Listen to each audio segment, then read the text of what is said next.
are back to the comics. Originally, I was only planning to cover the first one because there were some really interesting reveals about Viego, but since then 2 new reasons came up which urged me to cover the comics.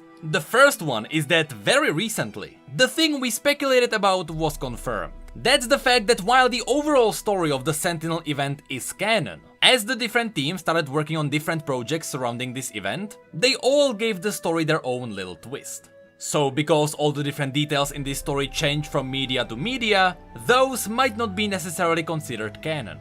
With that said, it was confirmed that because the visual novel has by far the most details in it, that version of the story is the closest to canon, despite that one still containing a lot of different mistakes.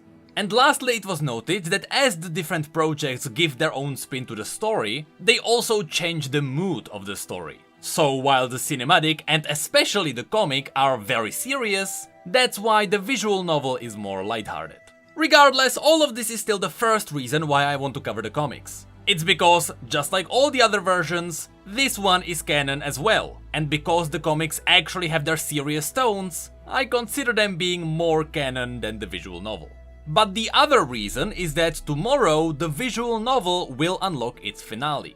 So because everyone will essentially finish the story, there is no point in me covering what is happening in all the different regions since everyone already knows about that. So instead, after the story concludes, I will cover the complete story of the visual novel, trying to keep it as canon as possible, avoiding all the different weird things happening in it.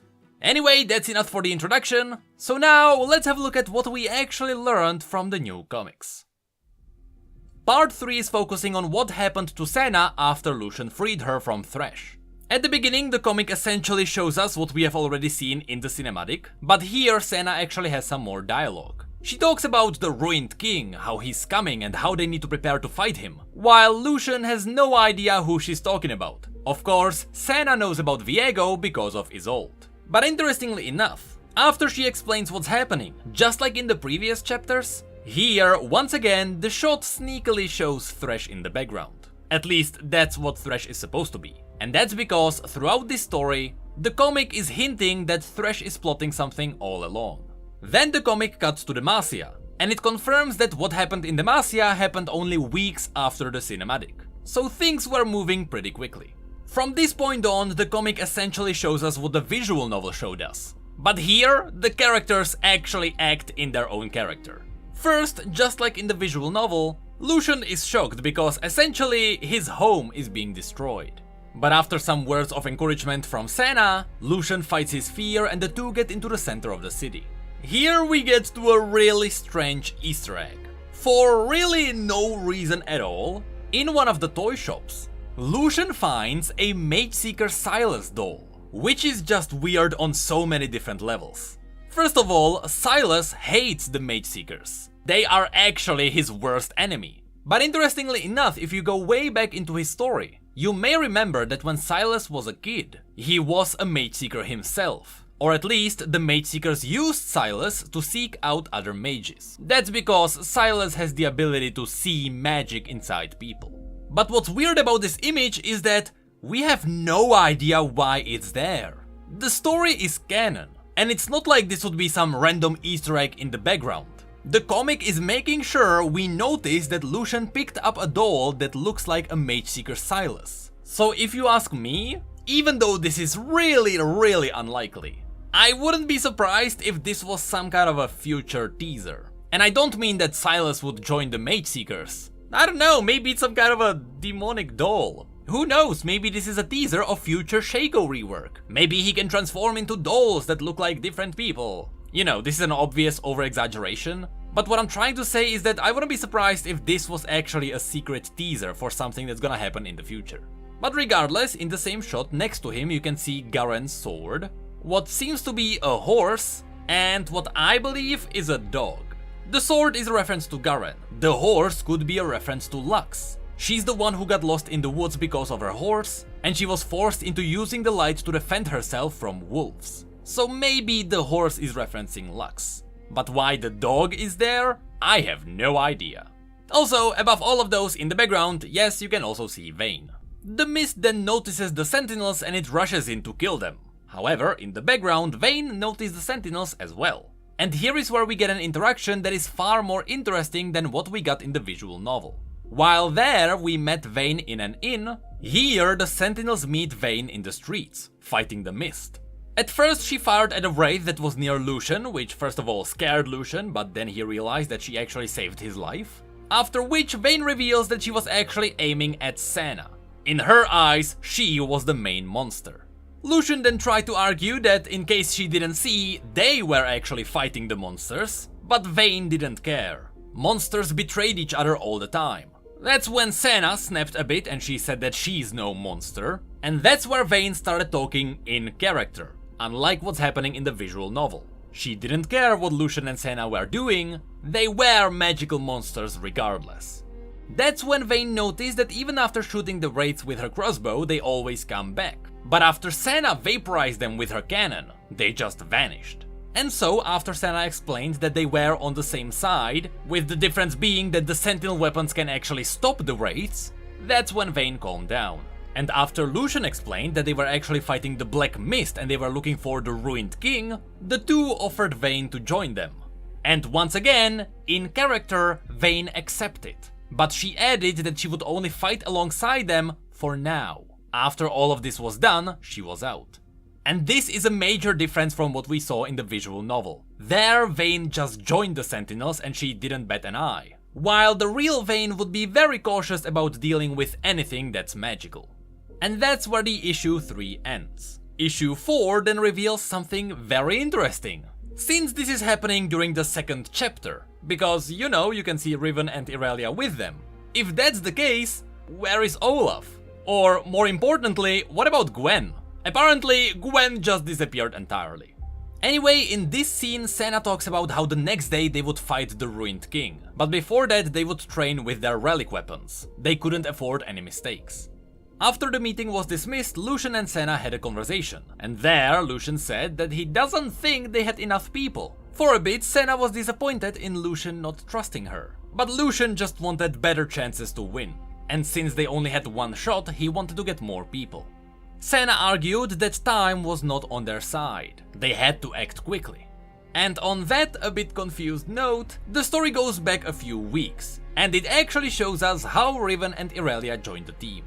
Here the comic skips over the fact that they fought Draven in the arena, and they simply appeared in a Noxian prison. Here we get a cool Easter egg. As the Sentinels talk about how awful the Noxian Empire is, a voice from the other side of the cells tells them that some parts of the Empire were nicer than others. For example, plains of Dalamor weren't so bad.